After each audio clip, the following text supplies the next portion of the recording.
वर्षों की है उत्तर प्रदेश के लिए, और इस दरमियान आपने उत्तर प्रदेश में जिस तरीके से इस विधा को प्रतिस्थापित करने में आज जन जन तक ऐसे गैर संचारी रोग हैं, मधुमेह, उच्च रक्तचाप, तनाव, जिनके लिए कहा जा रहा है कि योग और नेचुरोपैथी की विधा से समाज ने अंगीकार कर लिया है इन विधाओं को, वो अपना इलाज कर रहे हैं। माननीय मुख्यमंत्री जी की प्रेरणा से उत्तर प्रदेश में होम्योपैथी का, आयुर्वेद का जो विकास हुआ है, 2110 आयुर्वेद के अस्पताल हैं, 1585 होम्योपैथ के हॉस्पिटल हैं, 254 हमारे पास यूनानी के हॉस्पिटल हैं, 8 राजकीय आयुर्वेद के महाविद्यालय हैं, 2 यूनानी के महाविद्यालय हैं, 9 हमारे पास होम्योपैथ के महाविद्यालय हैं, 2 नए महाविद्यालय माननीय मुख्यमंत्री जी की प्रेरणा से और नए बन रहे हैं। एक आयुर्वेद का महाविद्यालय अयोध्या में बन रहा है, तो वहीं होम्योपैथ का एक नया महाविद्यालय राजकीय काशी में बन रहा है।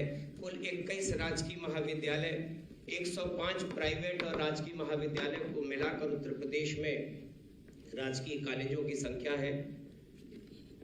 आयुष का, चूंकि हमारे जो कॉलेज हैं वो एफिलिएटेड हुआ करते थे स्टेट यूनिवर्सिटीज के, लेकिन माननीय मुख्यमंत्री जी की प्रेरणा से महायोगी गुरु गोरक्षनाथ आयुष का विश्वविद्यालय लखनऊ में, गोरखपुर में बन रहा, उस महाविद्यालय से पूरे कॉलेजों का एफिलिएशन हो गया और उनकी परीक्षाएं शुरू हो गई हैं। तो एक बहुत बड़ी उपलब्धि है माननीय मुख्यमंत्री जी।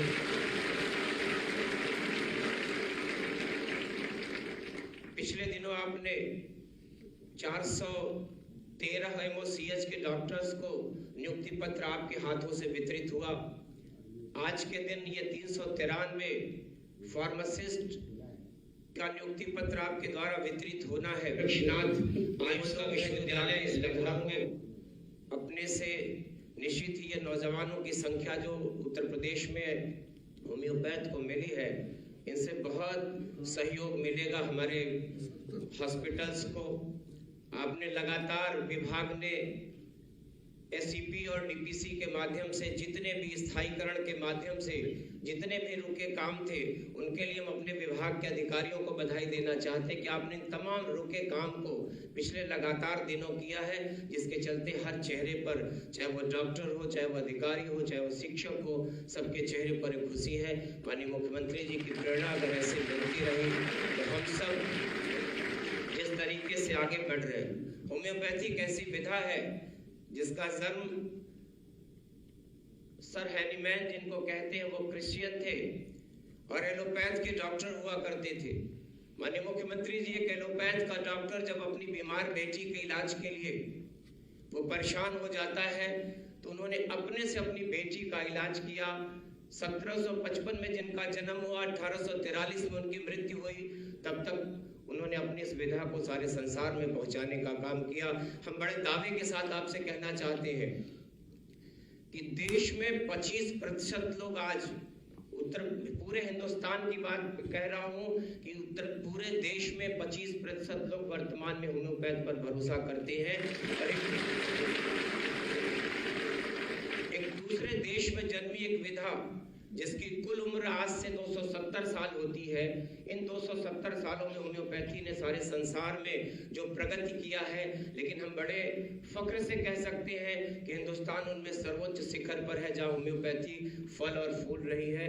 इसके लिए भी हम इस देश के ऐसे नेताओं को, अपने देश के यशस्वी प्रधानमंत्री जी को, माननीय मुख्यमंत्री जी को बधाई देना चाहते हैं। इस देश में 2017 के बाद इंटरनेशनल ट्रेडिशनल दवाओं के लिए दुनिया के 176 देशों की दवाओं पे WHO ने चुना तो भारत के जामनगर को चुना, जहां की आप परंपरागत जो दवाएं हैं दुनिया के देशों की, उसके लिए इंस्टीट्यूट बना, international institute of traditional medicine, national institute of Ayurveda. आपने देखा कि उसका गठन दिल्ली में हुआ, international institute of Sowa Rigpa जिसका गठन लेह में हुआ, नेशनल इंस्टीट्यूट ऑफ यूनानी जिसका गाजियाबाद में संस्थान बना, ये नए संस्थान, नई चीजें उत्तर प्रदेश और देश के पैमाने पर जिस तरीके से मोदी जी का और योगी जी का विजन है, इस सारे संसार में आपने योग की महत्ता को देखा। 21 जून को सारा संसार, जब आप टाइम्स स्क्वायर अमेरिका में, बिग बेन घड़ी लंदन में, फ्रांस के एफिल टावर के नीचे लोगों को योग करते हुए देखते हैं तो हर भारतवंशी का सीना गर्व से चौड़ा हो जाता है कि हमारी सुविधा को दुनिया ने कैसे स्वीकार किया है। हम उम्मीद करते हैं कि आयुष के सुवारिकपा को, होम्योपैथ को, आयुर्वेद को, यूनानी को, योग को, नेचुरोपैथी को और दक्षिण भारत के तमिलनाडु में राज्य में प्रचलित सिद्ध की विधा को सारा दुनिया अंगीकार करेगी, ऐसा मेरा मानना है। और एक बहुत हृदय की गहराइयों से मुख्यमंत्री जी आपके चलते इन नौजवानों को एक नई जिंदगी मिली है, जिनके इन लोगों ने लगातार दिनों हम लोग को पोस्ट करते थे कि हम लोगों के साथ किस कदर कब की नियुक्ति हुई और आज नियुक्ति पत्र आपके हाथों से इनको मिलेगा। तो निश्चित ही तमाम लोगों को, अपने इन परिवारों को और इनके चेहरे पर जो खुशी आप देख रहे हैं, एक बहुत बड़ा तोहफा है आपकी तरफ से। हृदय की गहराइयों से आपका वंदन, अभिनंदन करता हूं कि ऐसे ही आपका आशीर्वाद मिलता रहेगा।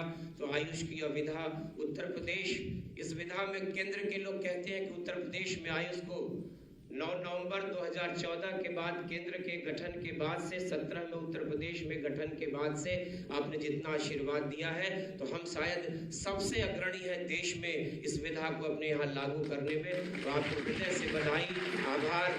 जय हिंद, जय भारत। बहुत बहुत धन्यवाद माननीय मंत्री महोदय। आज प्रदेश सकारात्मक परिवर्तनों के दौर से गुजर रहा है, हम सभी जानते हैं, और पिछले कुछ वर्षों में राज्य की स्वास्थ्य सेवाओं में हुआ गुणात्मक परिवर्तन को और योग्यता के आधार पर युवाओं को रोजगार मिलते हम सब ने देखा है। ये प्रदेश और कैसे बदल रहा है, आइए इस बारे में अधिक जानकारी लेने के लिए देखते हैं ये लघु फिल्म। जन जन तक स्वास्थ्य सुविधाओं का विस्तार और योग्यता के आधार पर युवाओं को रोजगार देश प्रदेश की तरक्की का आधार है। इसी मंत्र के अनुरूप 25 करोड़ नागरिकों के साथ खड़ी है कर्मयोगी सरकार। माननीय मुख्यमंत्री योगी आदित्यनाथ के नेतृत्व में मिशन मोड पर युवाओं को रिकॉर्ड सरकारी नौकरी का उपहार और स्वास्थ्य सुविधाओं को विस्तार मिला है। प्रकृति के अनुपम उपहार, प्राचीनतम चिकित्सा पद्धतियों में शुमार आयुर्वेद को नई दिशा मिली है।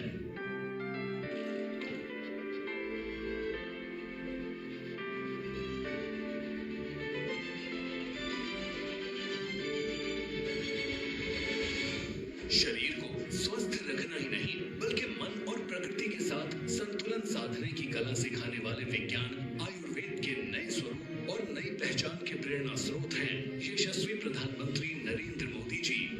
आयुर्वेद एक ऐसा विज्ञान है जिसका दर्शन, जिसका मोटो है सर्वे भवन्तु सुखिनः, सर्वे सन्तु निरामया, यानी सबका सुख, सबका स्वास्थ्य। पारंपरिक विधाओं को हमेशा प्रोत्साहन देने वाले माननीय मुख्यमंत्री जी के नेतृत्व में आयुर्वेद, यूनानी, होम्योपैथ, योग एवं प्राकृतिक चिकित्सा को नए आयाम देने के लिए आयुष विभाग बनाया गया है। गोरखपुर में महायोगी गुरु गोरखनाथ आयुष विश्वविद्यालय की स्थापना, लखनऊ एवं पीलीभीत में औषधि निर्माणशाला, Ayush health and wellness centre के साथ ही योग वेलनेस सेंटर ने प्राचीन चिकित्सा पद्धति को नया स्वरूप दिया है। आयुर्वेदिक पद्धति से योग और प्राकृतिक चिकित्सा पद्धति से उपचार के नए माध्यम ढूंढ पाएंगे। माननीय मुख्यमंत्री जी की प्रेरणा और मार्गदर्शन से आयुष विभाग का नेतृत्व एक विजन के साथ उत्तर प्रदेश को एलोपैथी की वैकल्पिक और भरोसेमंद प्राचीन पैथी के साथ ही कम लागत वाला इलाज प्रदान कर रहा है। आयुर्वेदिक, यूनानी और होम्योपैथिक चिकित्सालय जहां स्वास्थ्य सुविधाओं को विस्तार दे रहे हैं, वहीं इस प्राचीन विद्या की शिक्षण और प्रशिक्षण की सुविधाएं बढ़ने से रोजगार के अवसर भी बढ़ रहे हैं। माननीय मुख्यमंत्री जी के कर कमलों से आज निष्पक्ष एवं पारदर्शी भर्ती प्रक्रिया के अंतर्गत उत्तर प्रदेश अधीनस्थ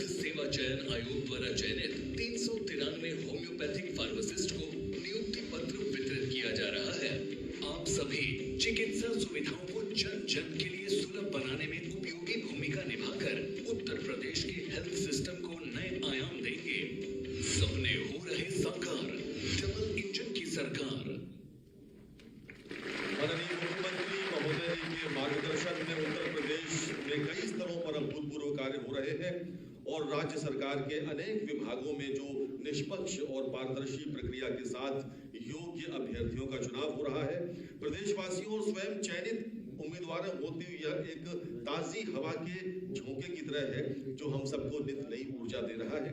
उत्तर प्रदेश अधीनस्थ सेवा चयन आयोग के अध्यक्ष श्री प्रवीर कुमार जी और उनकी टीम के अथक प्रयासों से चयनित फार्मासिस्ट जो आज से नए जीवन अपना प्रारंभ करने जा रहे हैं, उनमें से यद्यपि तो 393 हैं, आप सब हमसे अपना अनुभव साझा करना चाहेंगे, लेकिन समय की कमी है, लिहाजा आप में से कुछ हमसे अपना अनुभव साझा करेंगे।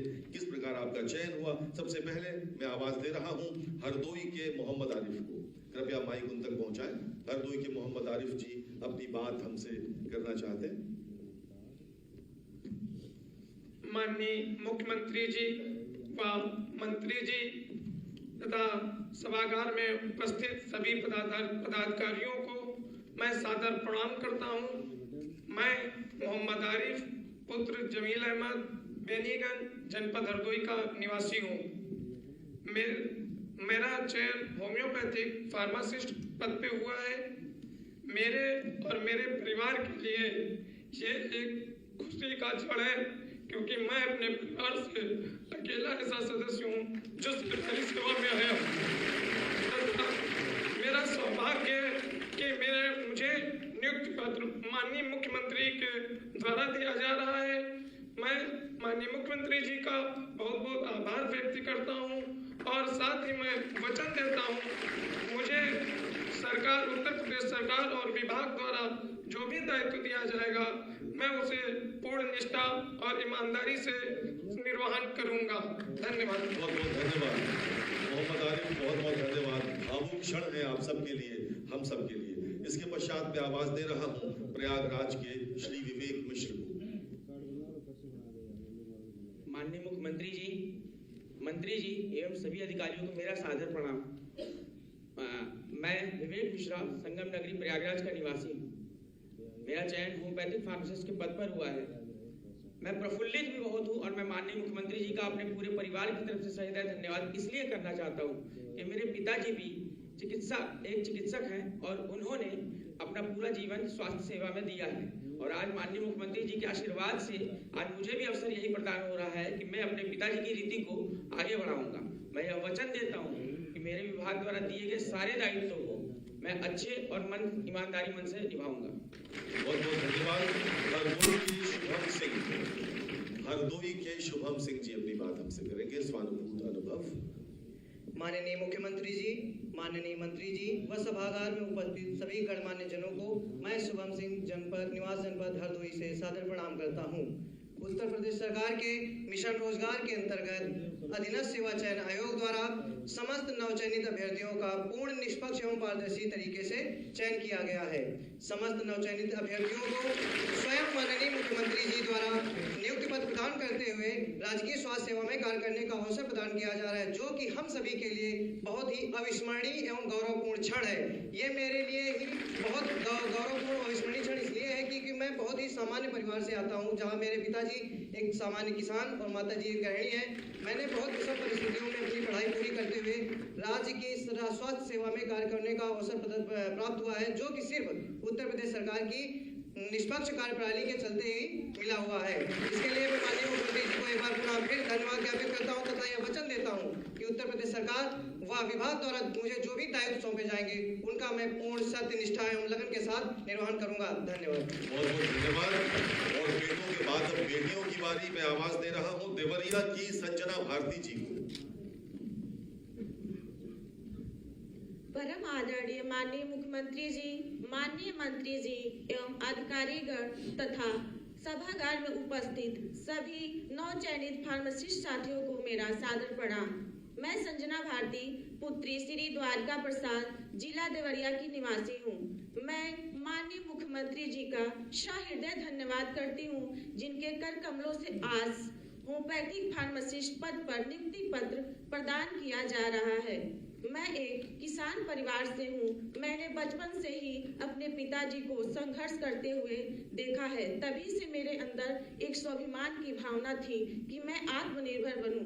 आज उत्तर प्रदेश सरकार की निष्पक्ष एवं पारदर्शी कार्य प्रणाली के वजह से मेरा यह सपना साकार हो सका है। आज मैं गर्व से कह सकती हूँ कि मैं आत्मनिर्भर प्रदेश की आत्मनिर्भर बेटी बन चुकी हूँ, जिसके लिए मैं तथा मेरा पूरा परिवार माननीय मुख्यमंत्री जी का सदैव ऋणी रहेंगे।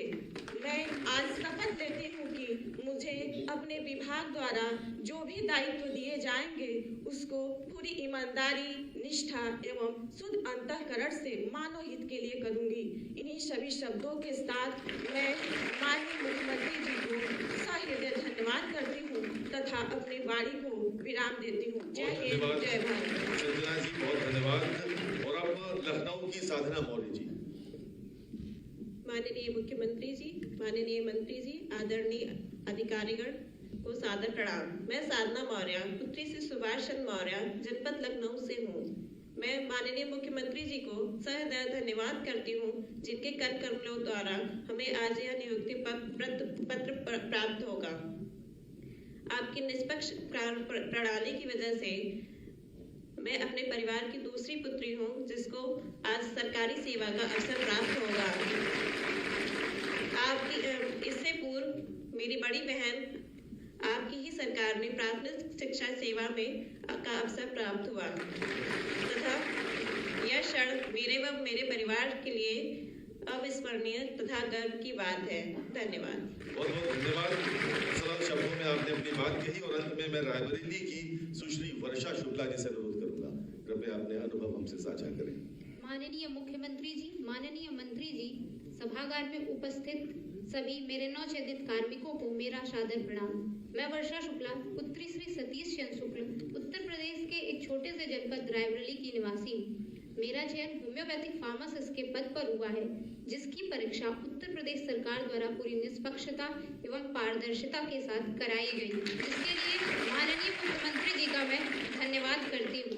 मैं बहुत समय से सरकारी नौकरी की तैयारी कर रही थी, लेकिन मुझे यकीन था कि माननीय मुख्यमंत्री जी के कुशल नेतृत्व में मुझे मेरी योग्यता के अनुसार सरकारी नौकरी अवश्य मिलेगी और आज यह क्षण आ गया है, मुझे यह नियुक्ति मिल रही है, क्योंकि माननीय मुख्यमंत्री जी की नीतियां हमेशा युवा सशक्तिकरण, महिला सशक्तिकरण और जीरो टॉलरेंस की नीति रही है, जिसके कारण आज सुचितापूर्ण तरीके से मेरी नियुक्ति पूरी हुई।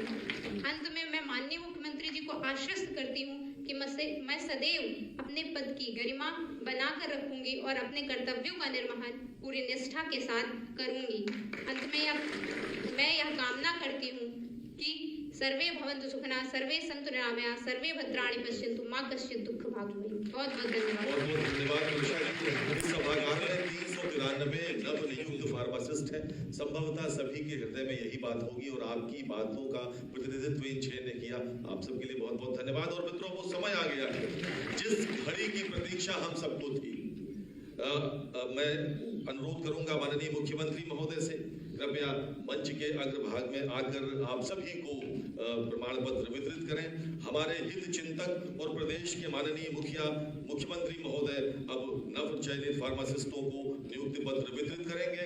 सबसे पहले मैं आवाज दे रहा हूं हरदोई के मोहम्मद आरिफ को, कृपया मंच पर आए और माननीय मुख्यमंत्री महोदय से अपना नियुक्ति पत्र प्राप्त करें। तालियां रुकनी नहीं चाहिए। उसके बाद जालौन के आदित्य सिंह के समय मुख्यमंत्री महोदय से पत्र प्राप्त, लखनऊ की स्वाति वर्मा,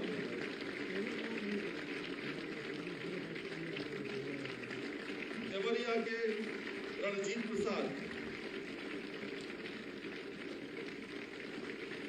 तालियां रुकनी नहीं चाहिए, हमें देखना है। लखनऊ की नताशा गौतम,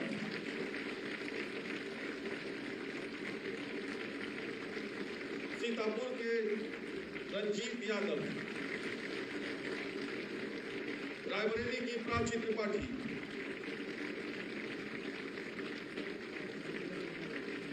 लखनऊ के अश्वनी यादव,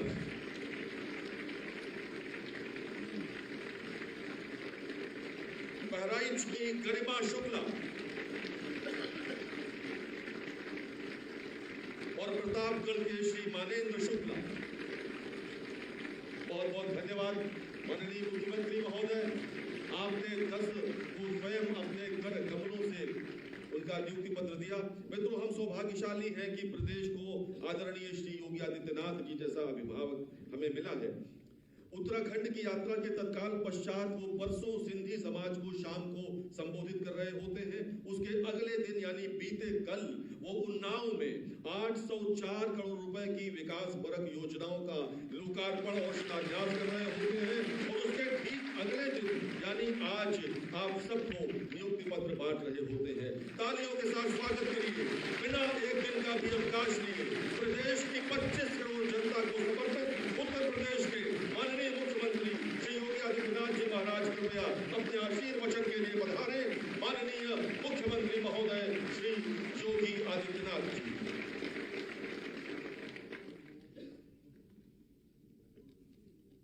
आयुष विभाग के अंतर्गत होम्योपैथ विभाग के 393 फार्मासिस्ट को, 9 चयनित फार्मासिस्टों को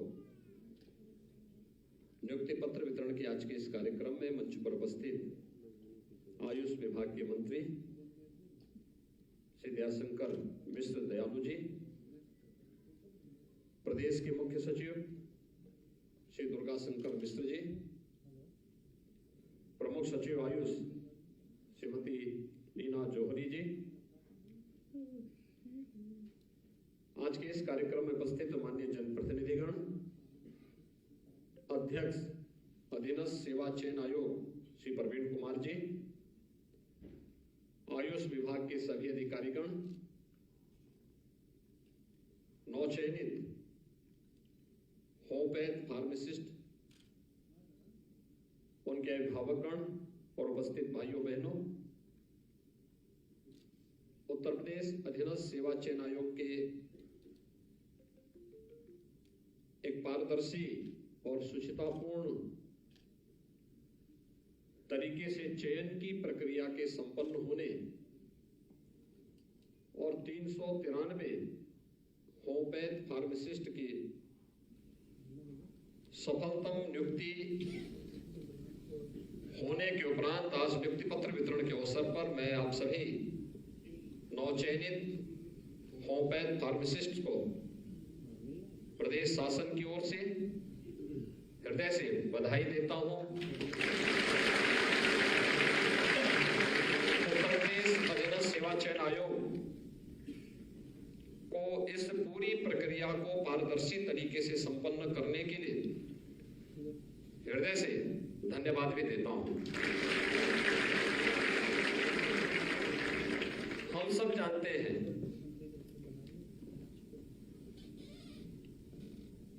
कि ट्रेडिशनल मेडिसिन के क्षेत्र में आज भारत ने एक लंबी छलांग लगाई है। विगत 9.5 वर्ष के अंदर प्रधानमंत्री मोदी जी के नेतृत्व में भारत की यात्रा शानदार तरीके से आगे बढ़ रही है और इस सदी की सबसे बड़ी महामारी इसका उदाहरण भी है। आप याद करिए, आयुर्वेद पहले से ही हमारे जीवन का एक हिस्सा रहा है। योग भारत की परंपरा के साथ प्राचीन काल से जुड़ा रहा है। होम्योपैथ का उपयोग गांवों में किसी न किसी रूप में लोग लेते रहे हैं। देश के कुछ क्षेत्रों में आयुष के बारे में होम्योपैथ की हो, सिद्धा की हो, यूनानी की हो, इन सभी विधाओं के बारे में लोगों के मन में एक जिज्ञासा भी रहती थी।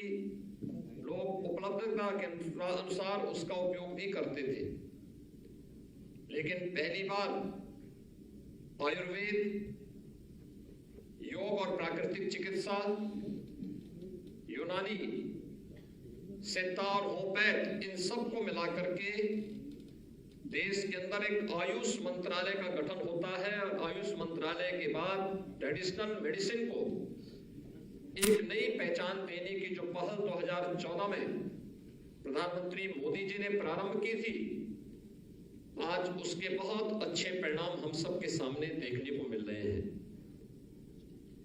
पहला परिणाम था कि भारत की परंपरागत योग की इस विधा को वैश्विक मान्यता मिलती है और 21 जून की तिथि को दुनिया के लगभग 190 से अधिक देश योग की परंपरा के साथ जुड़ते हैं।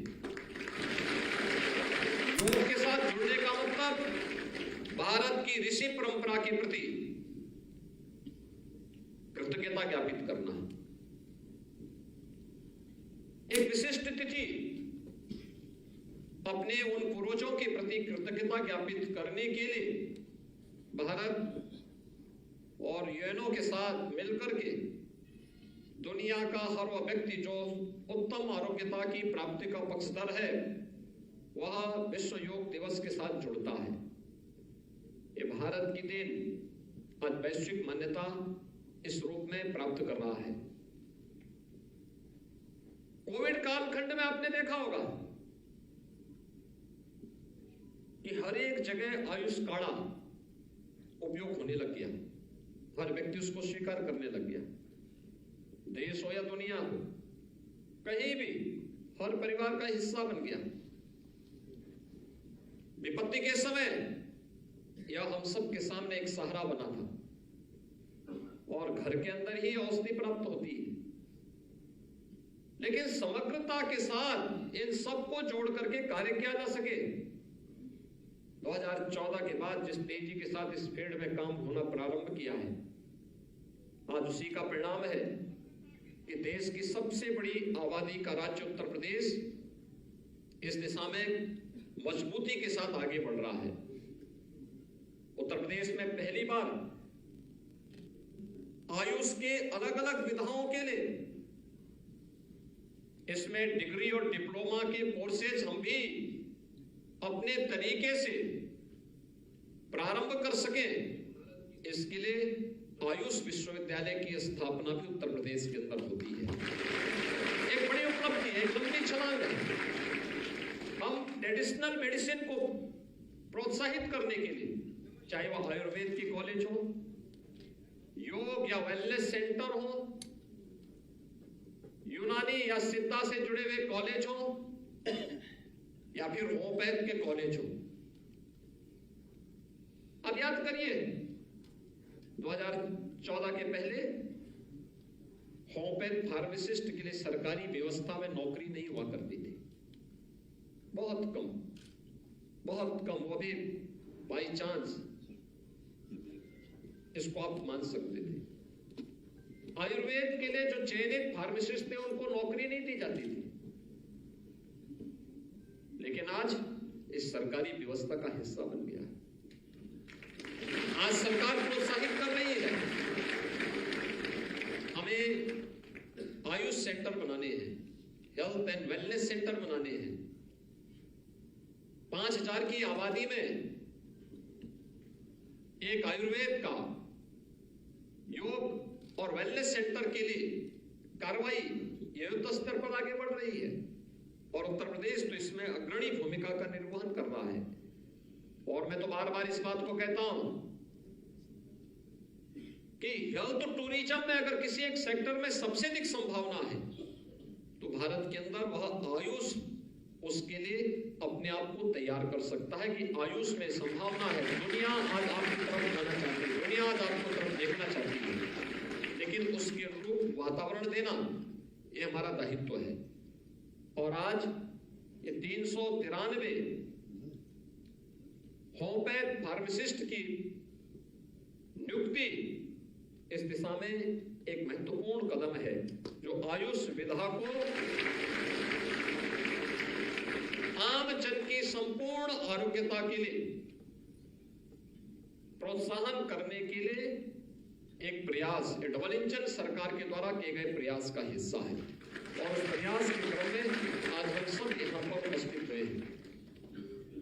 मैं अक्सर इस बात को देखता हूं, आज भी मानसिक रूप से हम लोग इस बात को मानते हैं कि ये सब जो है आयुर्वेद से या योग और नेचुरोपैथी से या फिर होम्योपैथ से या यूनानी या सिद्धा से, इसमें हम इसके बारे में बहुत जानकारी, सामान्य नॉलेज के लिए भले ही व्यक्ति जानकारी रखता होगा, लेकिन उसमें बहुत, चाहे उसके में कैरियर बनाने के लिए लोग अभी भी संकोच करते हैं।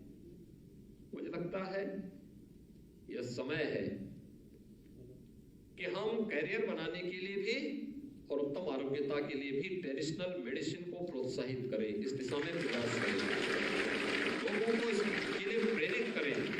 बहुत बड़ी उपलब्धि आपकी होगी, लोगों को इसके माध्यम से उत्तम आरोग्यता प्राप्त होने में मदद मिलेगी और यह हमारा दायित्व बनता है कि इसकी शुरुआत अपने नागरिक कर्तव्यों से प्रारंभ होती है। अगर आयुष से जुड़े हुए हर एक चिकित्सक, चाहे वह आयुर्वेद का हो,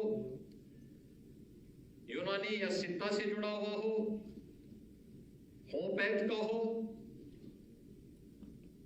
वे अपनी संकोच को दूर करें, रिसर्च एंड डेवलपमेंट के कार्यक्रम को आगे बढ़ाने में योगदान दें, तमाम अन्य कार्यक्रमों के साथ जुड़े जो उसको एक पहचान दे सकते हो। इस विधा के प्रति हम अपने स्तर पर भी योगदान दे सके और ये केवल चिकित्सक ही नहीं बल्कि इस विधा से जुड़े हुए जो पैरामेडिकल स्टाफ है, जो पैरामेडिक्स है, उसकी भी एक बड़ी जिम्मेदारी बनती है। वह इसमें बैकबोन बनकर के बड़ी भूमिका का निर्वहन कर सकता है। आपके द्वारा जुटाए जाने वाला एक डाटा जो आप जुटाएंगे, पेशेंट आया, किस प्रकार का पेशेंट है, उसकी प्रकृति क्या है, उसके लक्षण क्या हैं, पृष्ठभूमि क्या है, इन सब के बारे में थोड़ी जानकारी लेकर के अगर एक डायरी मेंटेन करके आप तैयार करेंगे तो आप देखेंगे आपके पास एक अच्छा खासा डाटा तैयार हो जाएगा और फिर उस पर एक स्टडी रिपोर्ट तैयार करना। ये धीरे धीरे करके आप देखना, वो एक रिसर्च का बेस आपका तैयार करेगा और वही रिसर्च बहुत सारे लोगों के जीवन में परिवर्तन लाने का माध्यम बन सकता है। आप याद करिए, जब होम्योपैथ के बारे में सामान्यतः ट्रेडिशनल मेडिसिन होने के नाते आयुष का इसके पार्ट बनाया गया। इसका जन्म जर्मनी में होता है, लेकिन इसकी मीठी मीठी गोलियां आज भी एक सामान्य व्यक्ति भी लेने में परहेज नहीं करता, क्योंकि उसको मालूम है कि बच्चा हो या बुजुर्ग, किसी भी उम्र का व्यक्ति वो आराम से इसकी गोलियों को ले लेता है और फिर उसके प्रभाव को भी समझता है, उसके प्रभाव को भी अंगीकार करता है। इसलिए बड़ी भूमिका के साथ आपको कार्य करना है तो सबसे पहले अपनी जिम्मेदारियों का निर्वहन करना। जहां ड्यूटी दी जाए वहां पे रह करके, पूरे समय रह करके, अतिरिक्त समय में भी अगर हम कार्य कर सकें तो अपने कैरियर को बनाने के लिए जिस विधा का आपने चयन किया है, इस विधा के प्रति आपकी एक कृतज्ञता होगी कि आप इस विधा को मजबूत करना चाहते हैं। अन्यथा अगर आपने नौकरी प्राप्त करने के बाद आप अपनी ड्यूटी पे न गए, वहां पेशेंट के साथ आपका व्यवहार ठीक नहीं होगा, तो फिर यह न केवल एक कृतज्ञता होगी बल्कि अन्य लोगों को हतोत्साहित करने वाला भी होगा, क्योंकि लोगों को फिर होगा कि साहब तो औपचारिकता है, एक औपचारिकता से जीवन नहीं चल सकता, व्यवस्थाएं नहीं चल सकती हैं।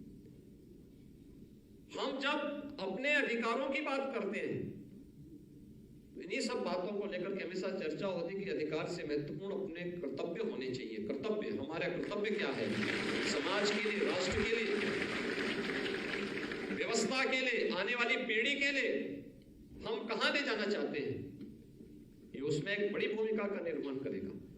और मुझे लगता है कि जिस दिन भारत का हर नागरिक, चाहे वह किसी भी क्षेत्र का हो, अपने अधिकारों को गौण करके अपने कर्तव्यों के प्रति जागरूक हो जाएगा, भारत को दुनिया की बड़ी ताकत बनने से कोई रोक नहीं सकता। भारत दुनिया के हमें उस दिशा में प्रयास करना चाहिए और ये हर भारतवासी का दायित्व बनता है जिस भी क्षेत्र में काम कर रहा है। आज का ये कार्यक्रम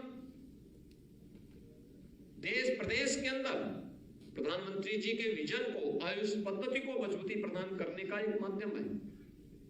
जैसे यहां पर 393 होम्योपैथ से जुड़े हुए फार्मासिस्ट को आज नियुक्ति पत्र वितरित किया गया। इससे पहले आयुर्वेद से जुड़े हुए पैरामेडिक्स को भी हम लोगों ने इसी प्रकार से नियुक्ति पत्र उपलब्ध कराए थे। अन्य विधाओं के प्रति भी इसी प्रकार के कार्यक्रम चल रहे हैं।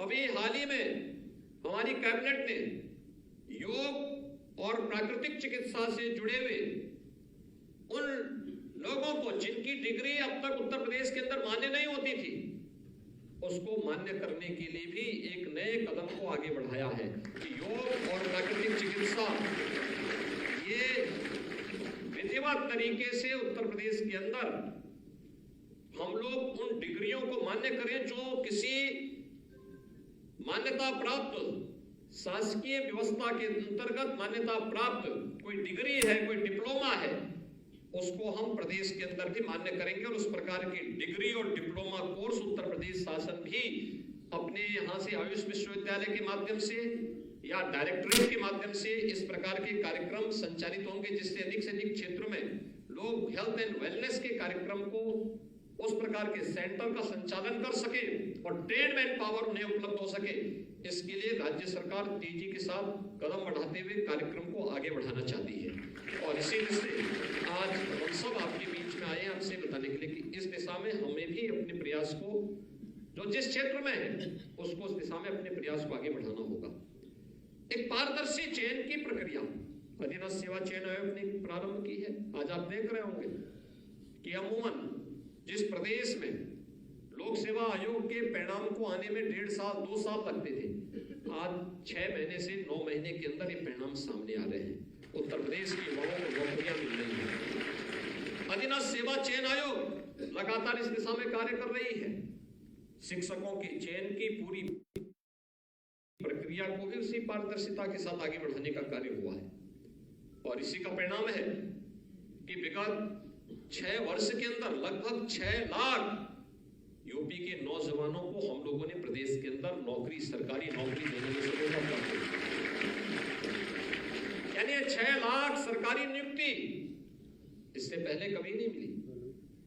और पूरी पारदर्शी तरीके से उत्तर प्रदेश लोक सेवा आयोग हो, अधीनस्थ सेवा चयन आयोग हो, उच्चतर शिक्षा चयन आयोग हो, माध्यमिक शिक्षा चयन आयोग हो, उत्तर प्रदेश पुलिस भर्ती बोर्ड हो, माध्यमिक चाहे वह बेसिक शिक्षा परिषद के शिक्षकों के चयन की प्रक्रिया हो, ये सभी प्रक्रियाओं को पूरी पारदर्शी तरीके से आगे बढ़ाने का कार्य विगत 6 वर्ष के अंदर संपन्न हुआ, जिसमें उत्तर प्रदेश के 6 लाख से अधिक नौजवानों को अकेले प्रदेश सरकार की विभिन्न सेवाओं में नौकरी करने का अवसर भी प्राप्त हो रहा है।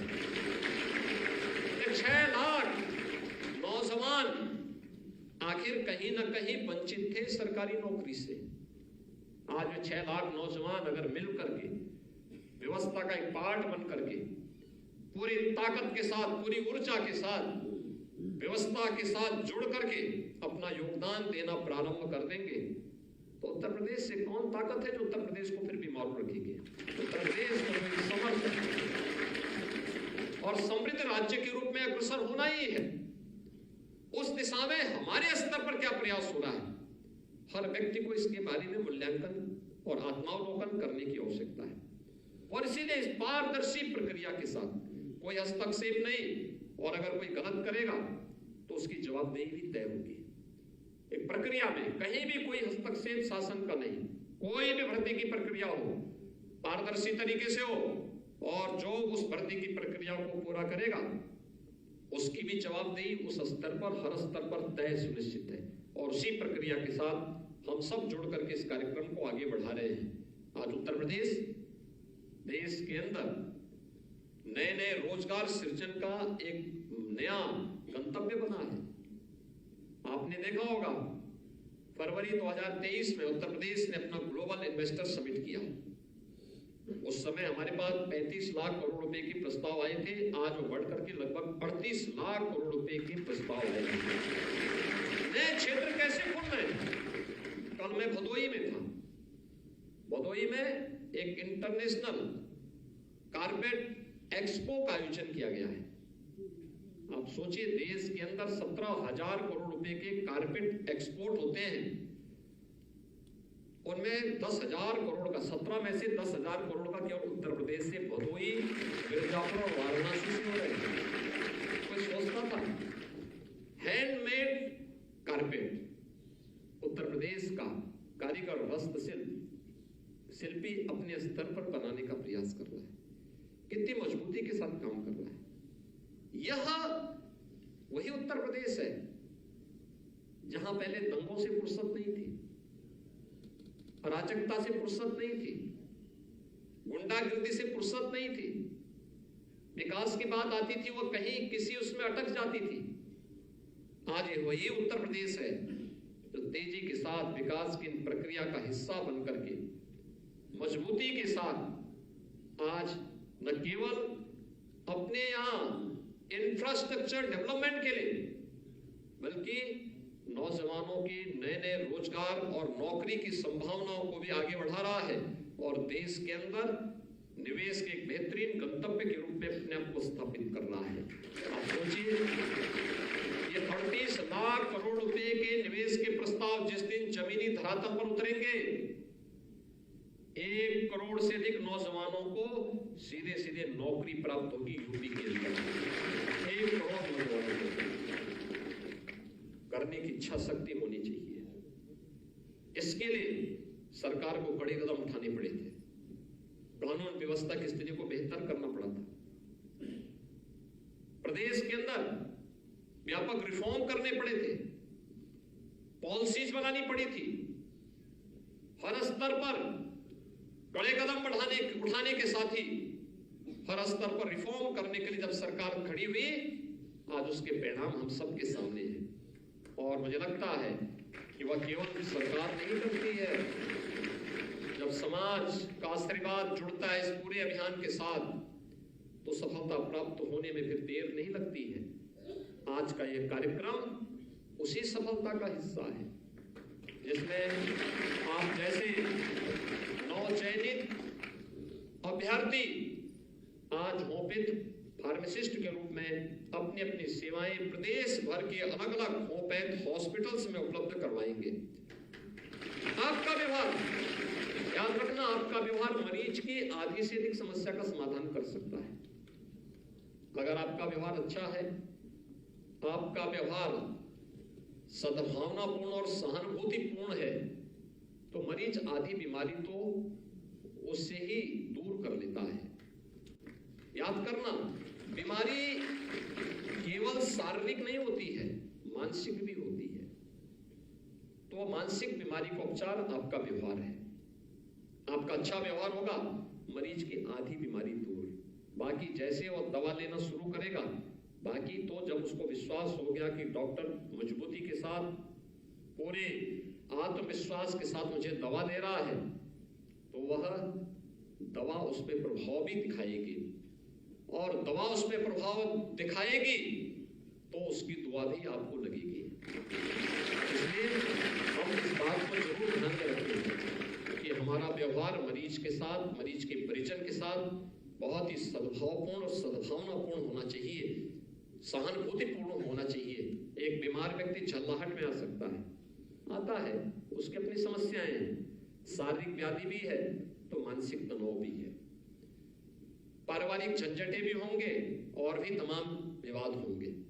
उस बीच वो आपके पास आता है अपनी व्याधि को समाधान करने के लिए, और अगर आपका व्यवहार उसके साथ अच्छा नहीं हुआ, खराब रहा, आपने उसके साथ कोई दुर्व्यवहार कर दिया, उसके साथ कोई गलत तरीके से व्यवहार कर दिया, वो कभी आपको माफ नहीं करता है। कोई उसकी दुआ आप पे नहीं बल्कि बद दुआ देगा। इसलिए बद दुआ से बचिए, हमेशा अच्छी दुआ देने का प्रयास करिए, और वो आपका व्यवहार उस प्रकार का एक माध्यम बन सकता है। मुझे पूरा विश्वास है कि आप सभी 393 जो होमियोपैथ के नवचयनित फार्मासिस्ट हैं, यह होमियोपैथ चिकित्सालयों के माध्यम से होमियोपैथ की सुविधा को मजबूती के साथ आगे बढ़ाने में अपना योगदान देंगे। आप सबके चयन के लिए मैं एक बार फिर से आपको, आपके परिवार के सभी अभिभावकों को हृदय से बधाई देता हूँ। आप सबके शुभकामनाएं देता हूँ और विश्वास व्यक्त करता हूँ कि आपका चयन का चयन उत्तर प्रदेश के लिए सुखदायी होगा। आप सबके प्रति मेरी शुभकामनाएं। धन्यवाद। जय हिंद। बहुत बहुत धन्यवाद माननीय मुख्यमंत्री महोदय। और ये अद्भुत संयोग है कि आज